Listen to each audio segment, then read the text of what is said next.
मैंने पूर्व भी कभी निवेदन किया था, अभी मैं लखनऊ में था तो मुझसे एक बालक ने पूछा कि मैं जो नहीं खाना चाहिए वो खाता हूं, बहुत छोड़ने का प्रयास करता हूं लेकिन छोड़ नहीं पाता। तो मैंने कहा इसका एक सीधा सा कारण है कि आपके पास संकल्प का बल नहीं है, और संकल्प का बल जीवन में हो इसके लिए आपको सदाचार चाहिए। जीवन में सदाचार हो, आपका आचरण शुद्ध हो, पवित्र हो, तब आपके संकल्प में बल आता है।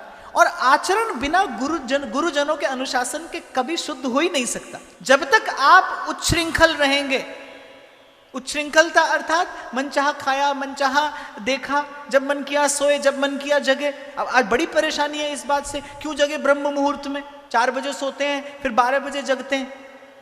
आपको एक छोटा सा कारण बताऊं, थोड़ा विषयांतर हो जाएगा, पर प्रसंग आया है तो मैं आपको निवेदन कर दूं कि खाने का समय कितना महत्वपूर्ण होता है। एक समय ऐसा होता है जब देवता सक्रिय होते हैं, फिर एक समय ऐसा होता है जब असुर सक्रिय होते हैं।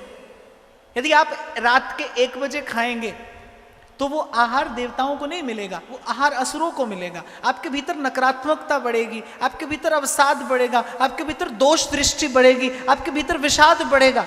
A very different kind of chemical your body will create when you eat at the abnormal time. इसको आप डॉक्टर से भी परीक्षण करा सकते हैं, क्योंकि आज एक और बड़ा रोग है। भारत का कोई ऋषि मुनि कह दे तो आपको स्वीकार नहीं है, अमेरिका कह दे तो आप बड़ी जल्दी मान जाते हैं, आप झट से मान जाएंगे, बोले हाँ क्योंकि अमेरिका कह रहा है। अमेरिका इलेक्ट्रॉन प्रोटॉन न्यूट्रॉन कह रहा है, आप झट से मान जाते हैं।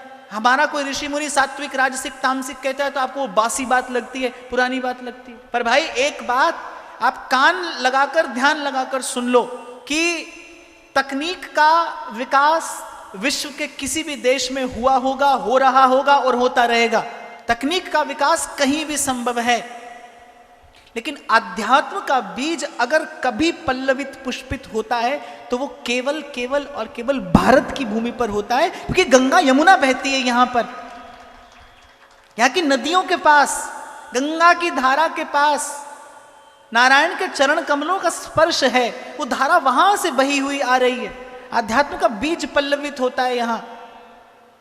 छोटे छोटे कारण हैं, छोटी छोटी बातों से जीवन में पूर्णता आती है।